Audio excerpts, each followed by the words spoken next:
Saya sih menanggapinya biasa-biasa saja gitu, dalam pengertian harusnya ini ditanggapi sebagai kasus yang biasa. Ditanggapi sebagai kasus yang biasa dalam pengertian bahwa sebagaimana layaknya kasus-kasus yang lain yang serupa misalnya. Masyarakat itu harus biasa kita didik dengan asas yang paling pokok dalam perkara pidana itu, yaitu asas praduga tidak bersalah, presumption of innocence. Sebab begini loh, saya merasa mungkin pendapat saya ini subjektif ya, karena saya orang Unut gitu. Saya merasa pemberitaan yang terjadi belakangan ini itu sudah sifatnya atau nuansanya sudah mengadili. Jadi sudah terjadi semacam trial by the press terhadap sesuatu yang sesungguhnya belum pasti. Apa yang menyebabkan begitu? Apa yang menyebabkan demikian? Karena ketidakseimbangan informasi. Informasi yang diterima selama ini selalu datang dari pihak kejaksaan yang mengemukakan alasan, dan kemudian alasan-alasan itulah yang dikutip oleh media. Jadi media juga tidak salah. Tetapi karena alasan-alasan itu datangnya sepihak, sehingga prinsip keramat dalam dunia jurnalisme itu, yaitu cover both sides, itu nggak berjalan. Akhirnya terjadilah kasus yang pemberitaan yang timpang menurut saya.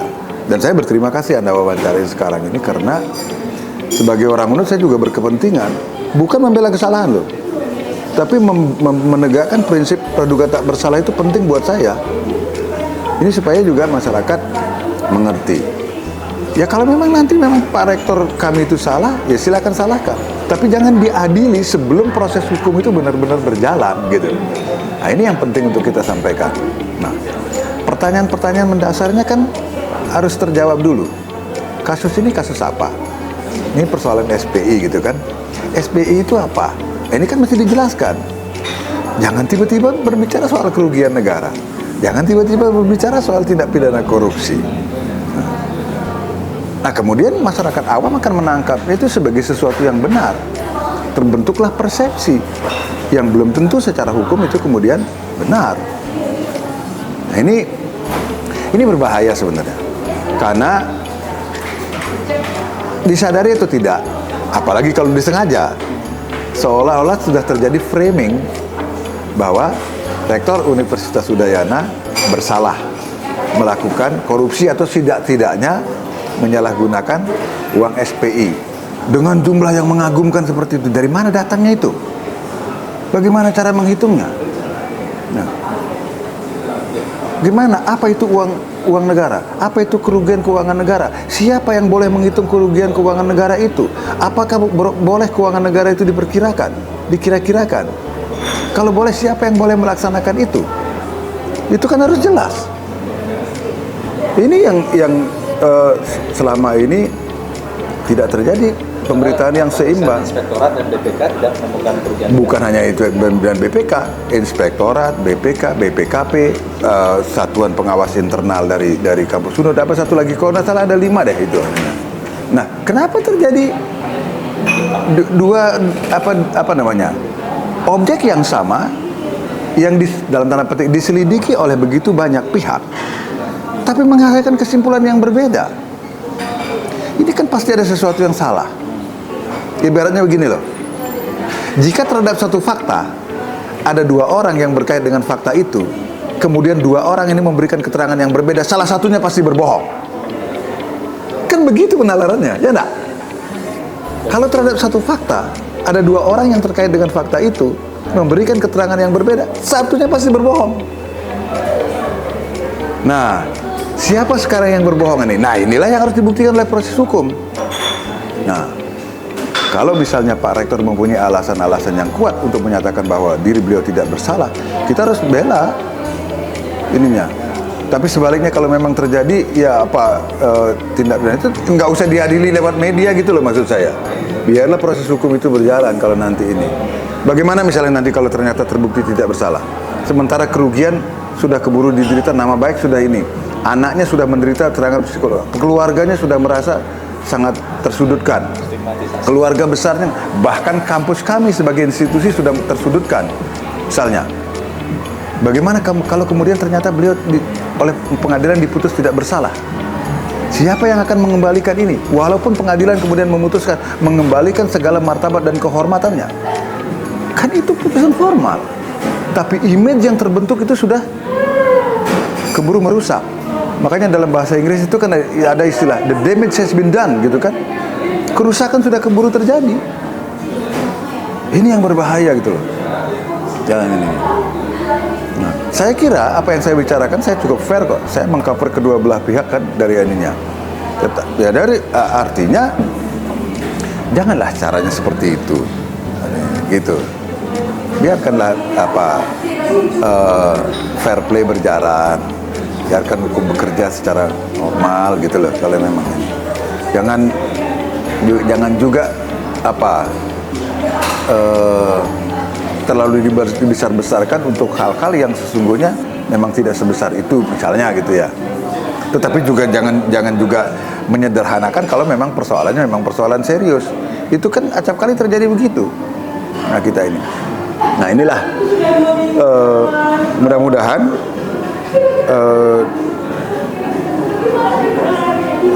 setelah ini kita akan menemukan pemberitaan yang relatif berimbang lah. Ya. Saya akan selalu memberikan semangat kepada siapapun, lebih-lebih kepada Pak Rektor gitu kan. Saya akan katakan, Pak Rektor jangan menunduk. Kalau memang Bapak yakin tidak bersalah, berjalanlah dengan kepala tegak sebagai seorang yang diberi jawatan, yang diberi amanah untuk melaksanakan tugas sebagai rektor, dan bahwa apa yang Anda lakukan itu adalah benar. Kecuali kalau memang ada uang yang masuk ke kantong pribadi, pernyataan itu akan saya tarik. Tapi kalau memang Anda sudah melakukan sesuatu yang benar, jangan jalan menunduk, jalanlah tegak, janganlah dengan kepala tegak, bahwa Anda sudah melakukan itu adalah sebagaimana mestinya. Sesuai Itu. tata negaraan dan regulasi, apakah pemungutan dana SPI ini sah? Ya dana SPI-nya kan sah. Lah kalau yang begini-gini dia kemudian dianggap tidak sah, ya semua perguruan tinggi yang berstatus BLI yang memungut dana SPI itu kena. Apalagi UNUD kalau nggak salah baru tahun berapa mulai itu ya? 2018. Anda malah lebih tahu, saya malah lupa. 2018 baru mulai. Gitu loh. Perguruan tinggi itu lah ini mungkin sudah lebih dulu gitu loh. Jadi kalau soal SPI-nya itu yang menjadi persoalan, ya ini kan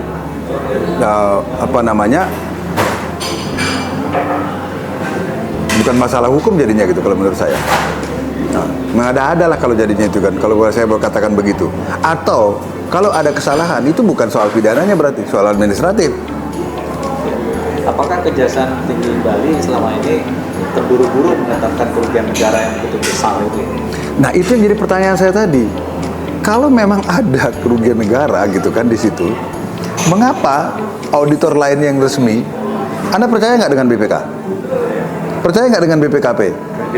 Percaya nggak dengan Irjen, Inspektorat Jenderal? Kalau itu mengatakan clean, apalagi lembaganya lebih dari satu ya. Lebih dari satu, dan itu semua mengatakan clean. Lalu ada satu yang mengatakan ini, kira-kira secara nalar sehat, kemana Anda akan lebih menjatuhkan pilihan kepercayaan Anda? Jadi nggak boros. Sorry, tapi belum tentu kan pendapat ini benar, karena ini ada penalaran publik, penalaran orang awam lah gitu. Itu. Tetapi kan pemberitaannya terbalik. Pemberitaan terbalik. Saya nggak ngerti dari mana hitung-hitungan 400 berapa miliar itu anunya? 400 sekian Lupakan sekian miliar itu. Dia bilang, saya ketemu Pak Rektor, saya bilang, Bapak kaya raya nih sekarang ini saya. Mana uang gitu kan? Secara hukum untuk menghitung kerugian negara, apakah boleh kejaksaan tanpa melibatkan 5 auditor itu? Kak, Gimana? nanti saya sampaikanlah itu. Karena ada. Mudah-mudahan suatu ketika saya akan diminta keterangan sebagai ahli. Karena saya waktu itu ada ikut membuat putusan di Mahkamah Konstitusi tentang itu. Kerugian negara itu harus nyata, tidak boleh dikira-kirakan, dan harus dihitung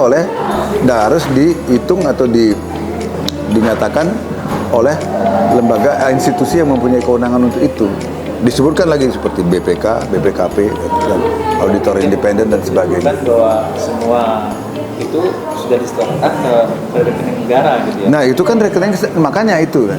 Dan transparan. Sekarang pertanyaannya, salah satu unsur yang paling penting dalam tindak pidana korupsi, salah satu ya, bukan satu-satunya, salah satu unsur paling penting dalam tindak pidana korupsi itulah, kan ada kerugian keuangan negara. Ya. Kalau kita menghitung kerugian keuangan negara, pertanyaan pertama itu, apa yang dimaksud dengan keuangan negara? Kemudian yang kedua baru, apa yang dimaksud kerugian keuangan negara? Dan siapa yang boleh mengatakan itu? Termasuk jumlahnya. Pak juga. Nah kan itu yang mesti jelas dulu. Nah, maka tidak boleh sembarangan sebenarnya membuat pernyataan demikian itu. Itu yang saya maksudkan. Yang boleh siapa dong? Kalau yang boleh menghitung itu BPK salah satunya, BPKP, auditor independen, itu yang mesti menyampaikan. Inspektorat Jenderal Pendidikan Tinggi karena dia yang bertanggung jawab kan. Nah sekarang dengan kalau itu perhitungan mereka itu kemudian diabaikan, misalnya kan, sama dengan Anda mengatakan bahwa mereka itu tidak kredibel untuk menghitung kerugiannya. Dia sama dengan mengatakan bahwa mereka tidak layak dipercaya untuk menghitung kerugian keuangan. Apa benar kesimpulan seperti itu? Jadi mempermalukan badan pemeriksa yang sebutnya. Ya, kalau saya jadi BPK tersinggung saya. Atau saya jadi BPKP pasti tersinggung saya. Kan itu. Nah, artinya begini loh. Oke lah bahwa ada kasus seperti itu. Beritakanlah secara wajar gitu loh. Nggak usah terlalu ini. Jadi jangan menghukum dulu sebelum ada putusan yang berkekuatan hukum tetap. Itu yang saya maksud bahwa pentingnya kita menjunjung tinggi dan sungguh-sungguh melaksanakan yang namanya prinsip praduga tidak bersalah itu, agar itu tidak menjadi lip service saja, tidak menjadi gincu di bibir saja, tapi itu harus benar-benar meresap, dan terutama harus meresap kepada aparat penegak hukum, karena dialah yang nanti akan menegakkan hukum itu. Kalau dia sudah meresapkan prinsip itu sungguh-sungguh ke dalam dirinya, masyarakat akan melihat. Karena teladan yang dicontohkan oleh aparat penegak hukum itulah dasar dari public trust. Itu. Kalau saya melihatnya seperti itu. Jadi selanjutnya semuanya harus dibuktikan melalui pengadilan. Iya, kalau termasuk juga misalnya masyarakat ini kan harus siap menerima bahwa kemungkinan tidak bersalah itu kan. Tapi kalau pemberitaannya keburu sudah sifatnya mengadili seperti itu kan, masyarakat jadi akhirnya bukan salah masyarakat sih kalau kemudian menyimpulkan kok begitu sih jadinya.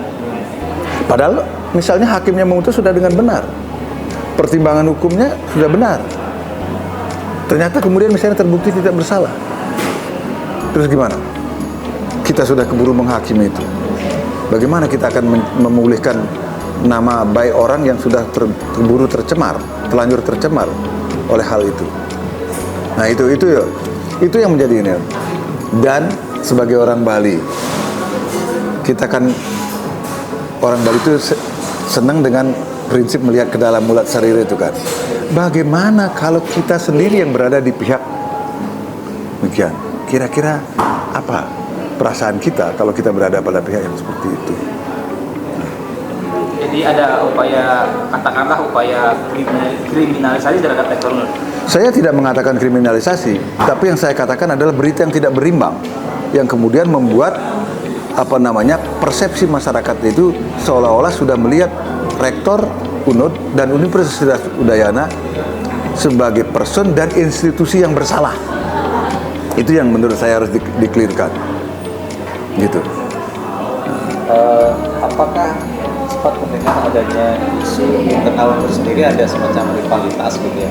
Saya tempat mendengar itu, tapi kalau saya nggak terlalu inilah dengan itu. Ya, kalau itu terjadi, kalau itu benar, sekali lagi kalau itu benar, menurut saya, udahlah berhenti jadi universitas lah, udah jadi lembaga politik aja kalau gitu. Buat apa praktek-praktek seperti itu dilaksanakan di perguruan tinggi yang notabene sangat menjunjung tinggi nilai-nilai akademik, nilai-nilai kejujuran yang berbasis penalaran ilmiah. Kan nggak cocok menerapkan seperti itu. Orang boleh mempunyai ambisi, Tetapi ambisi itu harus ditempatkan pada rule of game yang sudah kita sepakati bersama. Rektornya menghubungi Pak Gubernur terkait hal ini, mungkin konsultasi atau Iya, beliau konsultasi dan saya wajib dong menjawab itu. Itu yang saya katakan tadi. Pak Rektor jangan berjalan tunduk. Kalau Pak Rektor yakin tidak bersalah, berjalanlah dengan kepala tegak. Bapak diberikan tugas sebagai rektor untuk melaksanakan amanah sebagai rektor. Kalau Bapak merasa bahwa segala aturan yang berkait dengan itu setelah Bapak jalankan, bahwa kebijakan yang Bapak ambil itu benar, berjalan tegak saja. Ya, hukum akan berada di pihak Bapak. Saya bilang begitu.